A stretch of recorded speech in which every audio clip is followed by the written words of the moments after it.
तर नमस्कार मंडळी, कसे आहात? तर चला, आज झालेली आहे मी रेडी आणि मला जायचं होतं देवदर्शनाकरिता. आता ते कुठं त्यानंतर मी नंतर ते सांगणारच आहे, पण त्याआधी मी पोचली होती रेल्वे स्टेशन. आता इथं तिकीट वगैरे काढून घेतले आम्ही गावातील बरीचशी मंडळी होती, जवळपास 20 जण होतो. त्यानंतर बसलो आम्ही रेल्वेमध्ये आणि इथं गेल्यानंतर आमच्या भाऊला लागली होती भूक. आता भूक लागल्यानंतर थोडी बिस्किटं वगैरे खाऊन घेतली आणि त्यानंतर चालू झाली मस्ती. आता इथं याला एवढा हरीक होता याला लटकण्याचा की एकदा नाही दोनदा नाही, अक्षरशः त्याने 3-4 वेळेस त्याला लटकला आणि तिथं झोका घ्यायला चालू केला. त्यानंतर मस्ती करून झाल्यानंतर तो थोडाफार शांत बसला आणि त्यानंतर चालू झाली होती रेल्वे. आता यांच्यासोबत आमच्या ग्रुपमधील एका जणाची मुलगी आलेली होती आणि ती आणि तो खूप छान असे राहिले दोघं-तिघंजणं. आता इथं यांच्या शेजारी आहे ना, एक कॉन्व्हेंटचे शिक्षक बसलेले होते आणि दर्शनने घरून नेलेले होते पुस्तक, त्याच्याने तो त्यातला अभ्यास करत होता.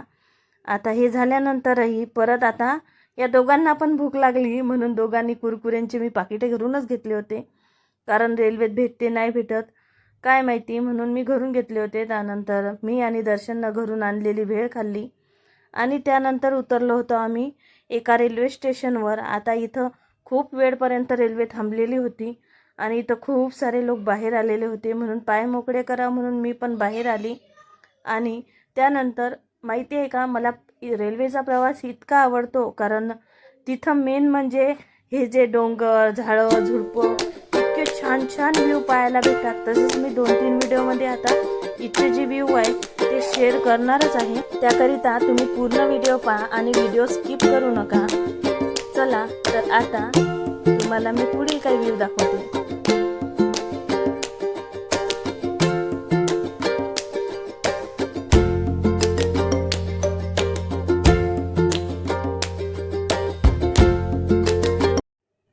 त्यानंतर दर्शनची परत मस्ती चालू झाली, त्याला गमत नव्हतं. खूप टाईम झाला होता आम्ही रेल्वेत बसून.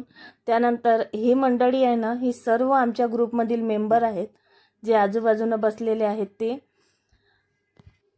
आणि इथं आहे ना, एका ठिकाणी परत रेल्वे थांबली, इथं चहा वगैरे घेतला आणि त्यानंतर ही आहे दर्शनची मोठी मम्मी, म्हणजे ज्या आमच्या ग्रुपमधल्या मोठ्या ताई आहेत त्या आणि दर्शन यांचं खूप पटते. कधी त्या सोबत असल्या तर दर्शन माझ्याजवळ कमी आणि त्यांच्याजवळ जास्त राहतो. आता इथं हे दोघं मायलेकांची चर्चा चालू होती की इथं लागलेला होता आकाशी पाळणा, इथं जत्रा होती, कोणतं गाव होतं नेमकं काय माहिती, पण त्याचं खूप डिस्कशन झालं आणि तिथं बसावं असं वाटत होतं त्याला. त्यानंतर आम्ही पोचलो होतो परडीमध्ये. आता इथंच आम्ही दर्शनाला आलेलो आहे महादेवाचं दर्शन घेण्यासाठी. चला तर बाय, आता भेटू नेक्स्ट व्हिडिओमध्ये.